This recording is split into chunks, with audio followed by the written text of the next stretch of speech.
우리가 흔히 죄라고 하면요, 마음으로, 몸으로 저지르는 여러 가지 죄와 허물들을 생각하지만 가장 무서운 죄악은 육체의 자범죄가 아니라 영혼에 저지르는 죄입니다. 그런데 생각해보면 이런 죄악 또한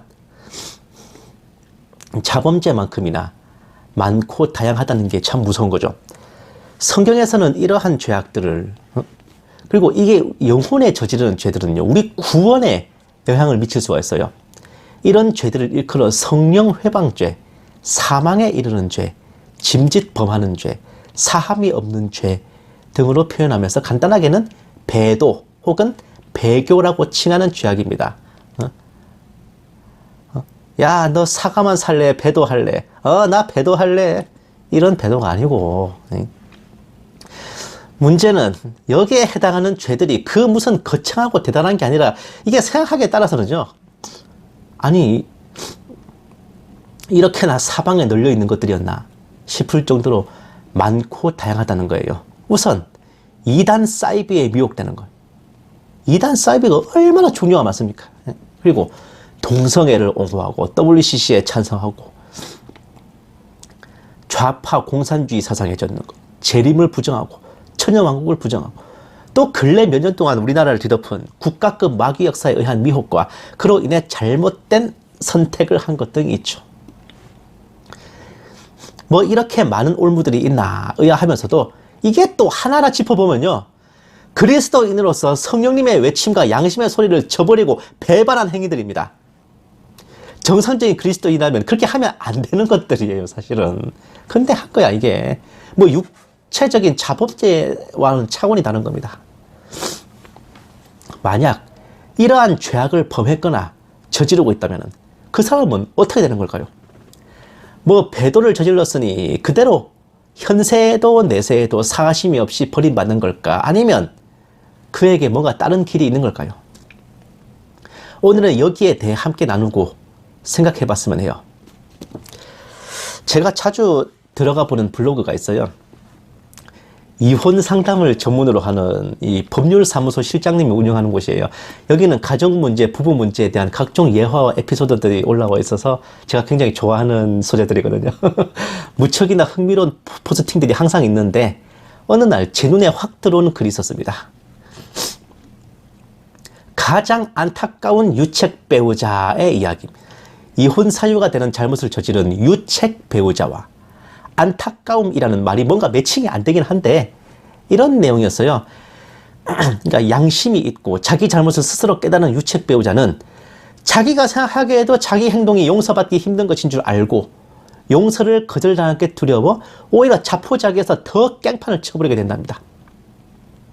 그런 배우자를 충분히 용서할 마음을 갖고 있었음에도 저런 깽판 치는 모습에 질려버려가지고 결국 가정이 깨지고 이혼에 이르는 경우들이 있다는 겁니다.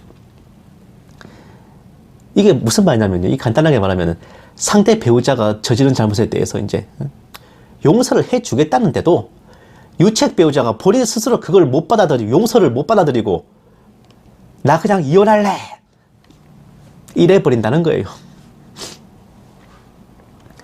따라서 잘못이 크다고 해서 스스로 포기하지 말고 미리 자기가 용서받지 못할 거라 생각하지도 말고 기회가 되면 솔직하게 진정으로 용서를 구하고 관계를 회복하는 것이 옳다는 겁니다. 세상 인간들의 관계에서도 이런데 하나님과의 관계에서는 어떨까요? 사랑하는 여러분, 우리와 하나님과의 관계, 우리와 주님과의 관계도 이와 다르지 않다고 생각합니다. 아담과 이브가 에덴 동산에서 쫓겨난 것은 선악과를 따먹었기 때문이 아닙니다. 따먹은 후에 보여준 비열하고 비겁한 모습 때문이었죠.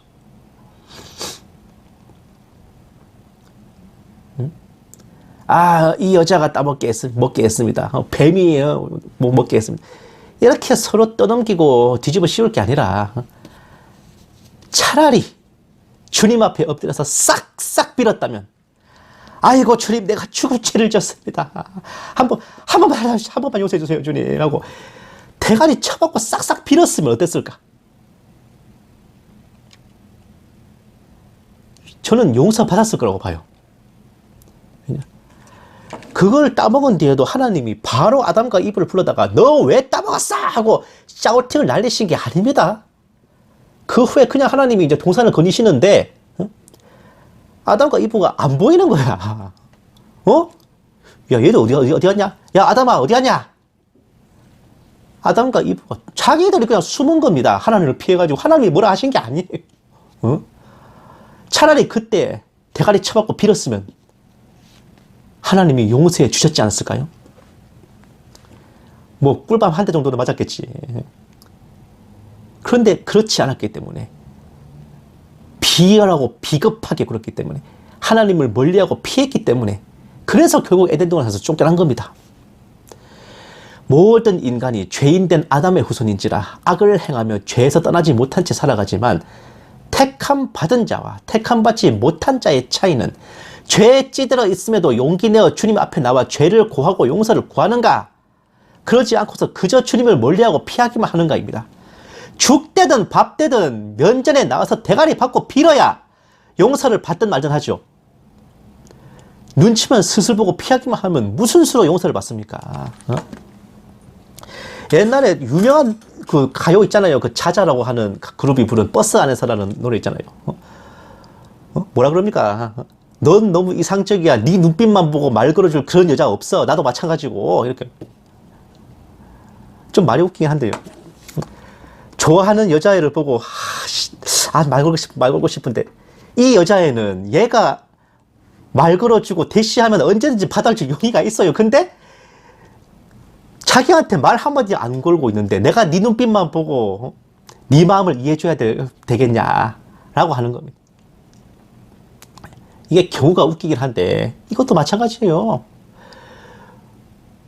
용서를 받고 싶으면 나가서 대가리 쳐먹고 빌어야 되는 겁니다. 슬슬 피하고 눈치 보고 있으면 그거 누가 알아줘요? 택함 받은 자나 못 받은 자나 행실은 50보 100보이고 똑같이 죄에 찌들어 있지만은 이 백지장 하나 차이가 운명을 가르는 겁니다. 잘못이 크다고 스스로 포기해서는 안 된다는 거예요. 물론 하나님께서는 성령을 회방하고 짐짓 죄를 범하고 사망에 이르는 죄를 범하거나 하면 사함이 없이 갈아버리시겠다고 분노하셨지만, 그 하나님 입장에서 당연한 거 아니에요? 아니 그러면은 마음 놓고 죄를 짓고 배도하고 성령을 회방해라 라고 하시겠습니까? 하지 말라고 하시지. 그 경고 뒤에 있는 하나님의 진심이 뭐겠습니까? 아야, 네가 이렇게 큰 죄를 진 줄 알았으면은 빨리 튀어나와서 나한테 용서를 빌어라. 아닙니까? 사랑하는 여러분, 진짜로 끝장이 나는 건요, 흔히 배도라 일컫는 짓을 저지른 그때가 아닙니다. 진짜 진정한 끝장은요, 배도 행위를 저지른 후에 이어지는 뻔뻔한 모습과 비겁함입니다. 그 모습이 나타날 때 진짜로 끝장난 거예요. 그거는 제가 늘 말씀드리는 거지만, 구원의 시작은 내가 죄인임을 시인하는 겁니다. 내가 전적 타락한 죄인이요 자력으로 회생불가한 천적 무능한 자입니다 라고 시인하고 그저 처분만 바랍니다 하고 하나님 앞에 납작 엎드리는 것에서부터 구원이 시작되는 겁니다. 제가 늘 말씀드리지만요, 자신 없으면은 주님 앞에 나와서 개처럼 엎드리고 파리같이 빌어야 된다고요. 하지만 그놈의 자존심과 자존감이 너무 높은 사람들은 이걸 못하죠. 돌려 말하면 그걸 할 수 있는가 없는가, 어떤 상황에서든 하나님 앞에 엎드릴 수 있나 없나, 거기에서 그가 택하신 자인지 아닌지 판가름이 난다고 할 수도 있는 겁니다. 모든 사람이 다 구원의 대상이라는 보편 구원론자들 입장에서는 그게 뭔 불공평한 소리냐 하겠지만 사실이 그래요. 똑같이 복음을 전해 들어도 누구는 주님 앞에 엎드리고 누구는 코숨 치잖아요. 창조는 똑같이 하셔도 구원은 택하신 자들만 하시는 게 하나님의 룰이고 법입니다.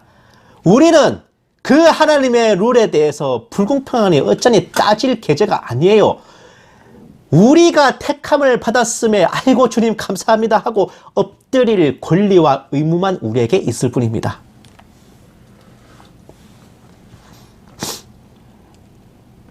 사랑하는 여러분, 성화는요, 예수님을 영접했다고 바로 되는 게 아니라 우리가 주님 나라에 갈 때까지, 주님 다시 오실 때까지 평생을 두고 벌어지는 과정입니다. 당연히 그 기간 동안 우리는 완벽할 수 없어요. 내 안에 죄의 사람이 내 영혼을 사로잡아 끌고 가는 것을 보면서 곤고함을 느끼고 괴로워하게 돼 있습니다. 마음에는 원이로 돼 육신이 약하고 혹은 마음도 육신도 다 온전치 못해서 때로는 하지 말아야 될 타협을 하고 고르지 말아야 할 선택을 할 수가 있습니다. 흔히 말하는 배도라 하는 죄악을 저질렀을 때도 마찬가지예요. 그 행위를 저지르는 데까지는 똑같은 모습을 보이는 게 우리들입니다. 그러나 거기서부터 시작입니다. 진정으로 택함받은 자인지 아닌지 판가름 나는 것은 바로 그때부터입니다. 내 심령 안에 애통함과 불안함이 있고 죄의식과 두려움이 있는가? 그러니까 내가 저지른 짓에 의한 그런 양심의 소리와 성령님의 부르짖음이 느껴지는가? 혹은 주의 종의 메시지를 듣고 내 심령에 울림이 있는가? 그 배도 행위를 한 후에 만약 이러한 역사가 있다면은 여러분 택함받은 자들입니다. 하나님께서 여러분들을 용서하시겠다는 선언이에요. 여러분의 마음속에 지금 비상경보가 울린 겁니다. 사이렌 울린 거예요. 빨리 기도하고 회개하고 통회 자복하심으로 하나님께로 돌아가시면 됩니다. 돌아가라고 울리는 비상깜빡입니다. 그게 하나님께서 지금 야광띠 두르고 경광봉 들고 지금 여러분들 앞에서 흔들고 계신 거예요. 동성애를 찬성했다, 좌파교인이었다, WCC를 지지했다, 재림과 천년왕국을 부정했다, 이단 사이비에 미혹되고 국가급 미혹에 빠져 악한 자를 정당화하며 지지했다 등등 어떤 배도 행위가 있었어도 괜찮습니다. 여러분 심령에 성령님께서 부르짖으신다면 하나님께로 돌아가시면 돼요.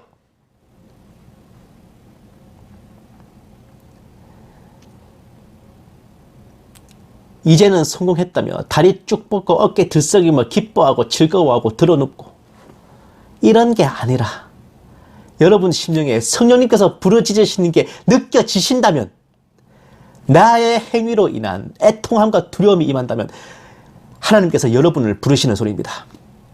여러분이 택함받은 사람들이기에 하나님께서 경보를 울리시는 겁니다.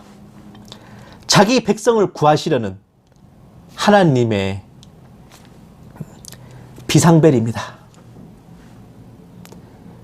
배도를 저지르는데 어떻게 용서를 받냐고요? 우리나라 민법 840조 이혼 사유 제1호 부정한 행위에 대한 제척기간이라는 게 있어요. 제척기간.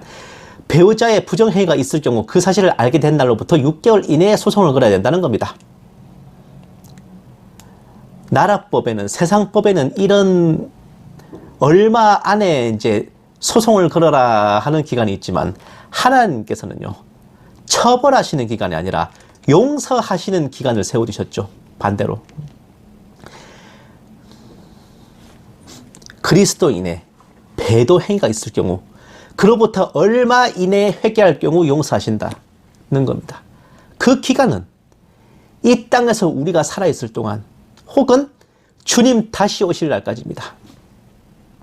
그 기간 아닌가 두 개의 시계가 돌아가는 거예요. 어느 쪽이든 먼저 되는 쪽이 그겁니다. 그 기간 안에 하나님 앞에 나와 우리 죄를 고하고 자복하면 동이 서에서 먼 것처럼 우리 죄가를 도말하시고 눈보다 더 희게 씻어주실 겁니다. 근데 여러분 방심하지 마세요. 방심하지 마. 사람이 오는데 순서 있어도 가는데 순서 없습니다. 내일 우리가 살아있을지 어떻게 알아요? 내일 회개하려고 그랬는데 오늘 우리가 어떻게 될지 누가 압니까? 마찬가지로 그날과 그 시는 아버지만이 아시는데 회개하기 전에 주님께서 먼저 오시면 어쩔 거예요?